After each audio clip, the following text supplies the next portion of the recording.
not doing anything inspiring. We're just climbing in the gym like everyone else. Like, pretty sure I could like rappel and you'd be inspired by it. I don't want someone to look at me and just focus on the one arm.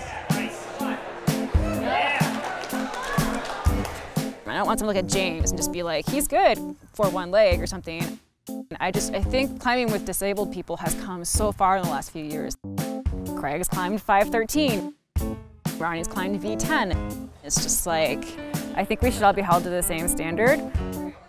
The perception in America, they're so shocked that you're doing something. And so they react one way, which is like, oh my gosh, that's so inspiring. When for the athlete, they definitely don't like that. I don't mind inspiring other adaptive people or disabled people because I think they really do have this barrier to entry, this barrier to thinking of what's possible. When you're ready, move. But when someone from the abled community comments on one of my photos, like, wow, no, I have no excuses. I'm like, well, I never really had an excuse in the first place. I think it's cool to get recognized when you go above and beyond or trying hard and doing cool shit, but like, I don't think we should be celebrated just because we're disabled. Just like bringing disabled people to a level lower than, you know, able-bodied people. It's like that question where when you're climbing, do you forget you're disabled? And I'm like, no, why would I want to forget I'm disabled? I freaking love my life.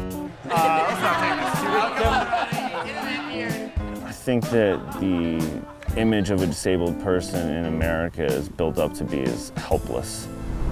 I understand the media is fascinated with telling stories of disabled people, but the way that they portray us is just comically bad. Typing may not seem a difficult task to you or me. It's very accurate. Nor is it out of the ordinary for Maureen Beck. Like typing? For real? From birth, limits have tried to interfere with her life, and since that day, she's shrugged those limits aside. I think the worst one was when they made us rope up on the second flat iron, which is a 5-0 climb that people in Boulder do in their Birkenstocks. As the sun rises above the flat irons, James Scheri and Maureen Beck see a challenge on the horizon. You know, it's a climb that everybody in our group had soloed dozens of times. These climbers with disabilities only see opportunity at the base of this towering sandstone. Whoa, look at this. Like, they can actually do it. And the whole day we're just like, this is kind of boring. To ascend a wall riddled with pitfalls, the team works together. You good to climb? They see ability in their disability. On the mountain, this group showed us there is no summit too high to reach, giving those with disabilities a new view on life. People have these falsely deflated expectations of disabled athletes, and it really does affect us.